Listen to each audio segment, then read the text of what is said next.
I remember exactly how my stomach turned that Monday afternoon when I discovered something that would change everything I thought I knew about my marriage. Our daughter was napping, and my laptop had died, so I grabbed my wife's work tablet to check on some tax documents. We'd always been open with our devices, no passwords, no secrets. That's what I thought anyway. When I opened the browser, I noticed an incognito tab. Curiosity got the better of me, and what I found made my world spin. My wife had a secret Google account with a photo album simply titled XX. Inside were 348 photos. I counted them later. All of my ex. The same ex who had put me through hell before I met my wife, the one I'd blocked on everything and hadn't spoken to in 9 years. The photos span our entire relationship, from when we first started dating until just 2 weeks ago. There were candid shots with her family, pictures from her work functions, and even photos from her high school yearbook. In every group photo, other people were either scribbled out or cropped away, leaving just my ex in focus. But that wasn't even the creepiest part. There was a separate album dedicated to close-up shots of my ex's hair. Looking back, I realized my wife had recently changed her hairstyle to match my ex's distinctive style. Another album contained screenshots of social media comments from groups my ex was in, which was bizarre, because my ex barely used social media and lived in another country now. The rabbit hole went deeper. I found links to exact matches of clothing my ex had worn, specific blouses, trousers, even a particular water bottle I remember buying her. As I scrolled through everything, memories started flooding back. My wife's new interests over the years, her career changed to match my ex's profession, the way she styled herself, it was all adding up to something terrifying. I had to step away from the tablet. My hands were shaking, and I felt physically ill. Looking at our sleeping daughter, I felt a wave of betrayal wash over me. 9 years of marriage, and I was just now realizing I might not know my wife at all. Had she been slowly transforming herself into my ex this entire time? Was anything about our relationship real? The more I thought about it, the more patterns emerged. After I'd mentioned my ex's career path once in passing, my wife had suddenly become interested in the same field. When I talked about my ex's hobbies, my wife would pick them up months later. It was like watching a horror movie in reverse, seeing all the clues I'd missed. I spent the rest of the day in a daze, going through the motions of caring for our daughter while my mind raced. Should I confront her? Should I take our daughter and leave? Should I print out all the photos and leave them on the table as evidence? The thoughts kept spiraling, but I knew I needed to think this through carefully. What made it even more confusing was that outside of this discovery, our marriage had seemed perfect. We'd weathered the challenges of infertility together, celebrated the birth of our daughter, and built what I thought was a beautiful life. Now I was questioning every moment, every conversation, every shared interest. That night, as I watched my wife play with our daughter, I felt like I was looking at a stranger. The woman I'd fallen in love with, who I thought was my perfect match, had been methodically copying someone from my past, someone who had hurt me deeply. Every laugh, every gesture, every shared moment now felt tainted with doubt. I needed time to process this, to figure out what to do next. But one thing was clear. The perfect life I thought I had was built on something far more complicated and disturbing than I could have ever imagined. After a sleepless night, I knew I had to do something.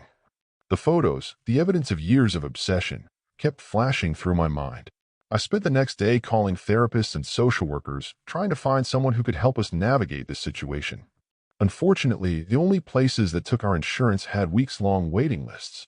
Despite everything I discovered, I still believed I knew my wife well enough to have a conversation with her. After dropping our daughter at my mother-in-law's house, I asked my wife to take a walk with me. My heart was pounding as we started down our usual route, but I didn't waste time dancing around the subject. "I found the folder," I said simply. Her face turned red instantly, and though she tried to play dumb at first, she knew exactly what I meant. Then came the tears and desperate pleas not to leave her. What she told me next was both fascinating and disturbing. It had started innocently enough, just checking up on my ex out of curiosity. But over time, it became something she couldn't control. She described it like an addiction, each new photo or piece of information giving her a rush of excitement. The process of finding these photos was extensive. She'd created fake social media accounts, slowly building up mutual friends until she could access my ex's private profiles. She joined Facebook groups my ex was in, searched yearbook websites, and even tracked down family members' accounts. The clothing matches weren't coincidental. She'd spend hours searching specific descriptions like blue water bottle green stripe until she found exact matches to what my ex owned. The folder was originally called X. She admitted she'd planned to claim she was trying to put a curse on my ex if I ever found it. When she made a new account, she changed it to XX and got careless, leading to my discovery. What hurt the most was learning that her attempts to please me had somehow twisted into this obsession. She confessed to not really knowing who she was anymore, saying my ex's image had become a template for her because she had me first. Every time I'd mentioned something about my ex, even negative things, she'd filed it away and tried to incorporate it into herself. The conversation lasted hours. We walked until our feet hurt, then sat on a park bench as the sun set. She promised to delete the albums in front of me, and over the next few weeks, I noticed certain clothes disappearing from her closet. She even changed her hair back to her natural style. We started couples counseling, and each of us began seeing separate therapists. The professionals helped us understand that this wasn't just about my ex, it was about deep-seated insecurity and possibly untreated mental health issues. My wife agreed to see a psychiatrist, though that was still in the works. Trust, however, was harder to rebuild.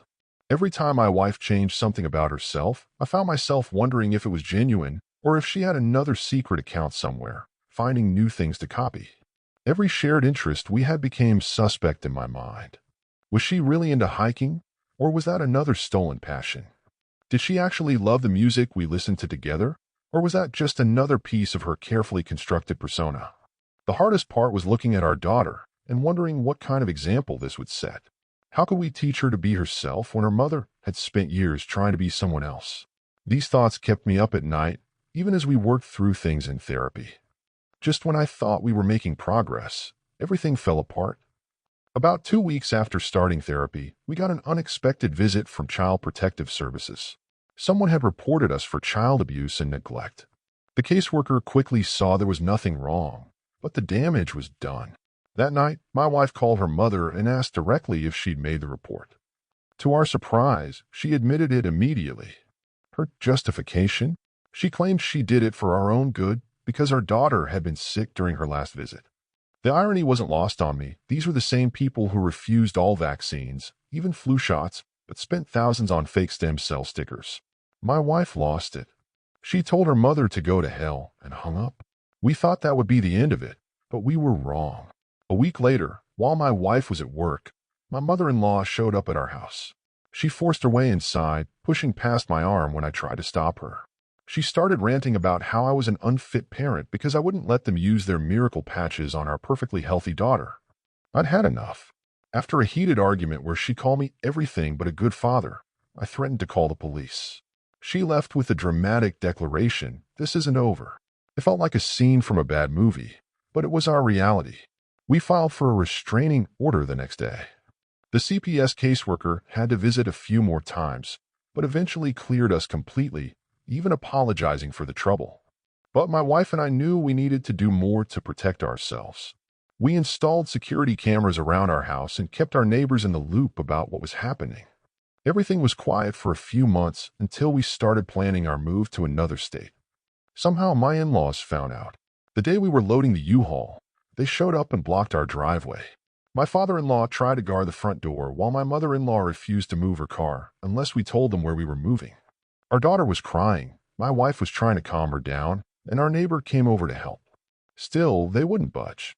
When the police arrived, my in-laws were screaming about us, taking their rightful grandchild away, and how we'd burn in hell. The officers had to arrest them to get them to leave. The kicker: they were both wearing those stupid stem cell patches when they were handcuffed. We've been in our new home for over a month now. The move was the best decision we could have made. Our daughter is thriving, and we're finally starting to feel safe. We still get random messages from unknown numbers and new Facebook accounts asking where we moved, but we ignore them all. We've even set up a P.O. box for our mail, just to be extra careful. Looking back, I realize how quickly things can spiral out of control. What started as my wife's bizarre obsession with my ex turned into a complete family breakdown. But through it all, our daughter has been our North Star. Every decision we've made has been to protect her and give her the stable, healthy home she deserves.